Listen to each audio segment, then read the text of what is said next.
اللهم إنا فوضنا أمرنا إليك ثقة وإيمانا بحسن تدبيرك. رب اختر لنا ولا تخيرنا. ربنا هب لنا فرجا بالقدرة التي تحيي بها الحي والميت. اللهم إنا نسألك أن تكفينا أمورنا كلها، ونسألك السكينة والطمأنينة والسعادة الدائمة. وصل اللهم وسلم وبارك على سيدنا محمد وعلى آله وصحبه وسلم.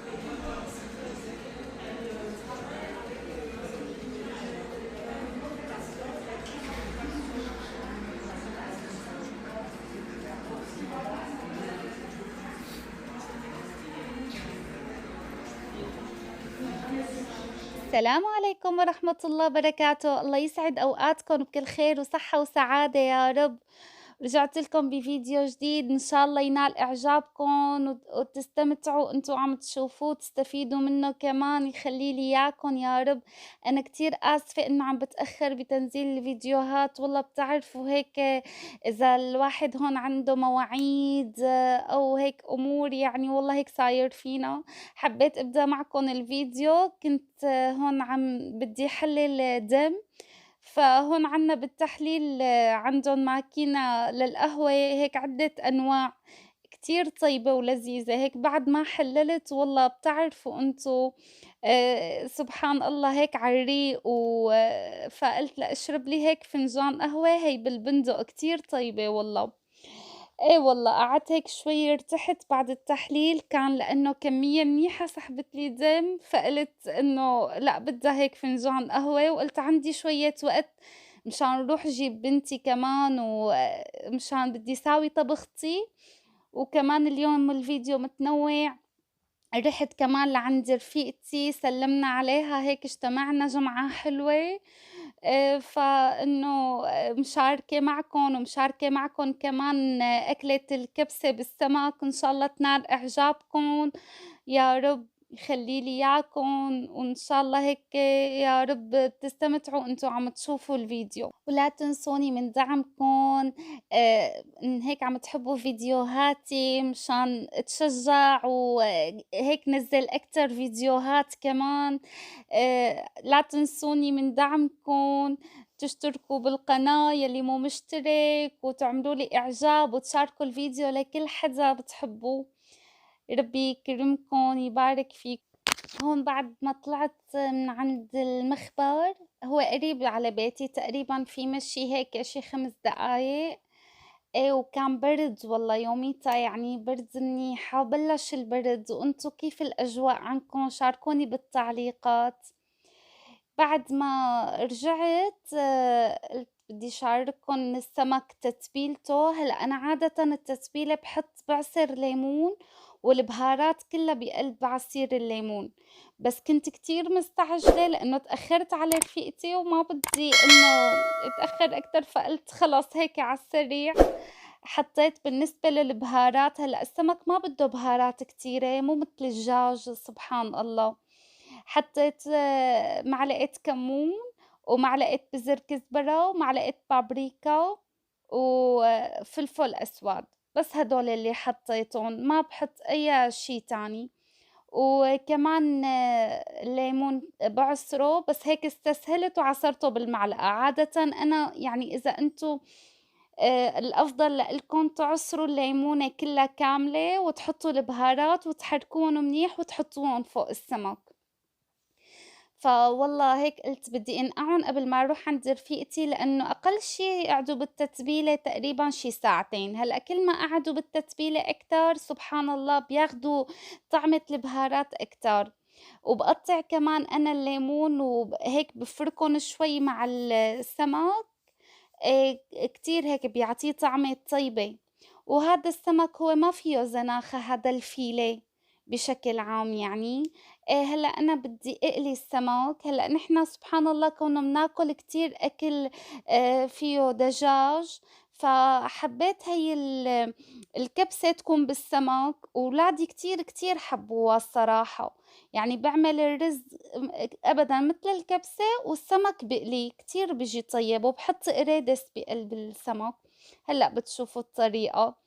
هون بعد ما تبّلت السمك رِحت هيك عند رفيقتي صوّرت لكم والله عاملة حِرّة بإصبعه ومعذبة حالها يسلّم إيديها، وبعد منّا هيك شربنا فنجان قهوة. الحمد لله والله الله هيك يديم نعمة الرفقة وهالنعم كلّها علينا يا رب. إيه والله بعد ما رجعت وريّحت شوي قلت فورًا لبلّش بالأكلة، بتعرفوا وقت المدارس وقت بييجوا الولاد بيكونوا كتير جوعانين، ففي وقت محدد لازم نحضّر الأكل يعني. إيه والله هون عم بنقع الرز، هلأ أنا باحب أعيّر بالكاسة مشان باعرف عيار ولادي لمدة يومين قديش بياكلوا، كل حدا إله عيار سبحان الله. إيه، فباحب أعيّر بالكاسة، وحبيت ورجيكم كمان بالكاسة قديش عيار المي. هلأ هذا الرز الطويل اللي استخدمته للمندي باستخدمه بس بأكلات هيك الكبسة. عيّرت الرز وغسلته منيح ونقعته، بانقعه يعني قريب النُص ساعة. وبالنسبة كمان هون كنت مقطعة بصلة مُربعات وحاطة سمنة، إذا بتحبّوا سمنة بتحبّوا زيت وزبدة، هي بترجع على أنتم شو بتحبّوا تحطّوا. حطيت بصلة وباحط لها رشّة ملح وفلفل وباخلّيها تتقلّى شوي مشان أنزل بعد منّا بالخضار. هيك لمّا بتتقلّى وكتير بتعطي طعمة طيبة. بقى لي أول الشي الخضار رح ورجيكم الطريقة كيف كمان. بعد ما شوي هيك تدبل عندي البصلة وتكون اتقلت بنزل بالبندورة. هلأ بالنسبة للبندورة لازم تتقشر لأنه القشرة بتصير بتطلع بالطبخ مو طيبة، فبقشرها أول البندورة وبقطعها هيك ناعمة. حتى هلأ بس تتقلى وتستوي حتى ما بقى تبين إنه هيك قطع يعني. إيه والله، وقطّعت الفليفلة كمان لمربعات ناعمة. هلأ إذا بتقطعوا كل شي ناعم هيك بيصير سبحان الله إنه أظرف. إيه والله، كمان كنت مقشرة الجزر وبارشتن، يعني هي الأكلة بس بالخضار يعني، بس باقي الشغلات ما باحسّها أنا ملبكة سهلة كتير.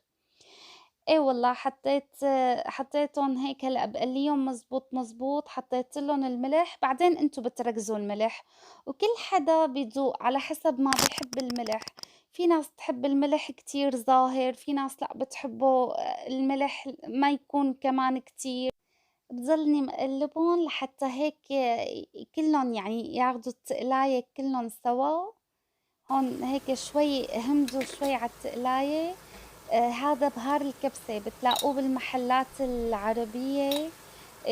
هيك مكتوب عليه بهار كبسة، كتير طيب، هو خليط من البهارات، طعمتهم كتير طيبة وريحتهم كتير كتير طيبة سبحان الله. هي ما بتستخدم إلا بس بالكبسة.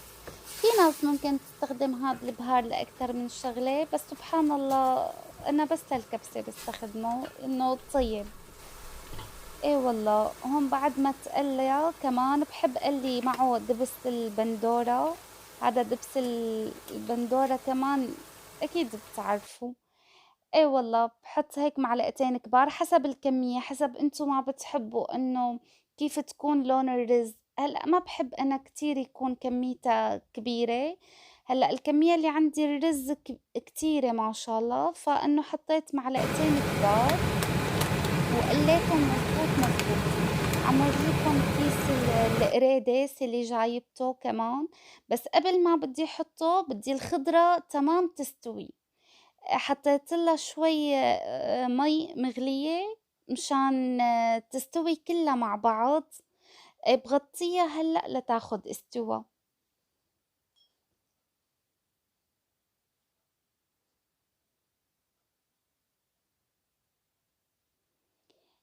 بعد يعني ما هيك شوي بتقلبوها مشان ما تلزق بسفل الطنجرة، وبتكون على نار وسط تقريبًا، لا نار قوية ولا نار نايصة كتير.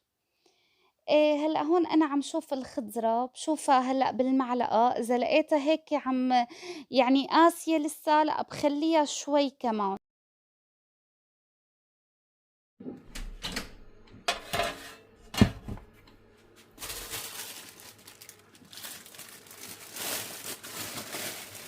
بالنسبة للطحين حطيت طحين بس وملح، ما باحط أي بهار لإنه السمك هو مبهّر، وباحط كمان معلقة نشا كبيرة، ما تكتروا النشا مشان ما تقسى معكم. بس هذا اللي باحطّه بالطحين، ويكون الملح ضابط مشان يطلع السمك طيب يعني. وبصير هلأ السمك طري، هذا الفيليه طري مو متل الدجاج، يعني شوي شوي هيك إنه متل التكبيس متل مو شايفين بالفيديو كيف أنا عم كبّسه تكبيس. بتضلوا بتكبسوا هيك لحتى يعني أكتر من مرّة لحتى يعطيكم هي الحرشفة الناعمة، سبحان الله. هلأ بقلي أنا كل 3 مع بعضُن يعني باطحّن عفوًا كل 3 مع بعضُن وباحطّن بالمقلاية. وبس إنه يستووا برد باطحّن 3 تانيات وكمان بارجع باحطّن بالمقلاية، ما باطحّن كل الكمية لإنه إذا طحّنتوا كل الكمية وقعدت فترة إنه هيك لبين ما تنتظروا السمك بتشتش الطحين وبتطلع مو ظريفة، أمّا لمّا بتطحنوا هيك أول بأول سبحان الله بيعطيكن قرمشة وطعمة طيبة يعني سبحان الله. الله يديم نعمه علينا وعليكم وعلى الجميع يا رب. انتو خبروني هيك بتحبوا أكلة السمك بتعملوها هي الطريقة ببلادكم لما ما بتعملوها؟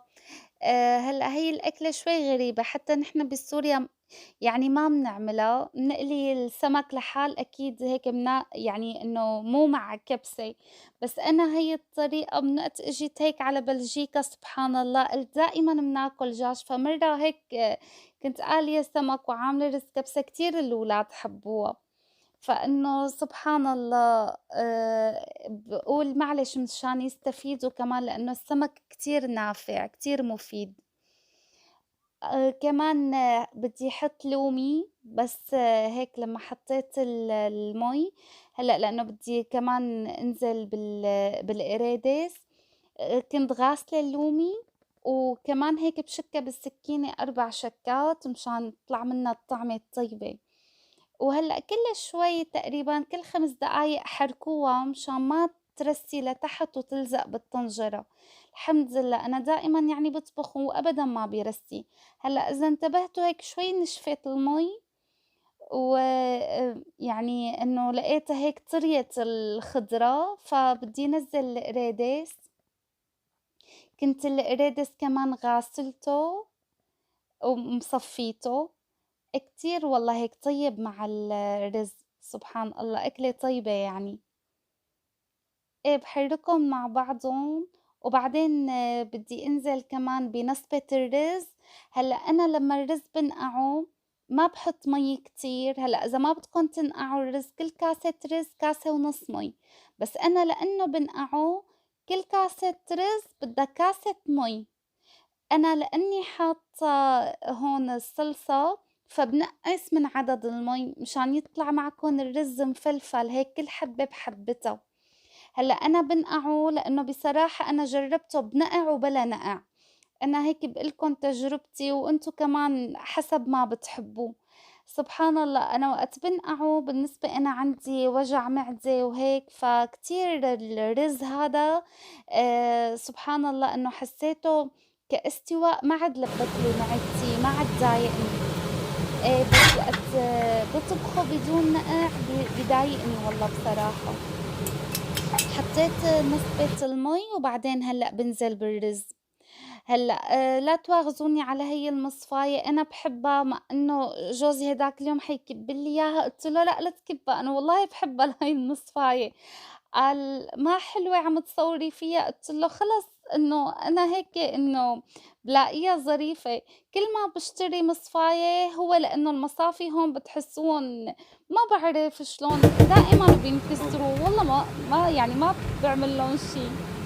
وهي السمك بعد ما خلص كتير والله مقرمش وظريف يعني كتير، الله يديم النعم يا رب.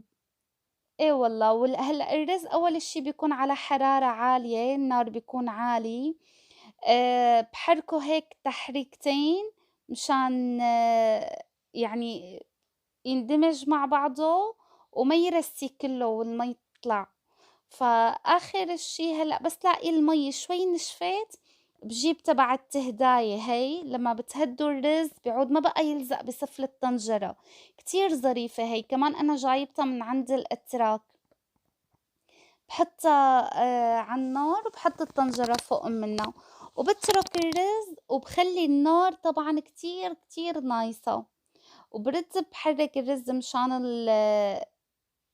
ما المي تطلع فوق الرز. مشان كمان بارجع باقول لكم ما يلزق، يعني أنا الحمد لله أكتر من حدا بيقول لي: "شلون ما بتطبخي بطنجرة تيفال؟" والله لو طنجرة stainless بس ما بيلزق فيها أبدًا. كمان كنت عاملة السلطة، هاي السلطة هيك باحب حط لها بقدونس، باحب حط لها جزر، فليفلة صغيرة، كمان هيك السلطة هي تبع الكبسة بالسمك باحسّها هيك خاصة مو متل السلطة العادية. هون بعد ما تهدّى الرز وخلص صار عندي ما شاء الله وكان كل حبّة والتانية ما شاء الله كتير ظريف. إيه والله، بدي ورجيكم كمان النتيجة النهائية. هيك صوّرت هون لورجيكم النتيجة النهائية، إن شاء الله تنال إعجابكم وعن جد جربوها بتدعوا لي كتير طيبة. ويلّي وصّل معي لهون لا تنسوني من دعمكم، وهيك يا رب تكبر عيلتنا الحلوة أكتر وأكتر إن شاء الله تعالى، وتدعموني أكتر لحتى أنزّل لكم أكتر وأكتر فيديوهات إن شاء الله تشجعوني. يخلّي لي إياكم، باعرفكم ما بتقصروا، إن شاء الله ربي يكرمكم، يخلّي لي إياكم، باحبكم كتير واستودعتكم عند رب العالمين.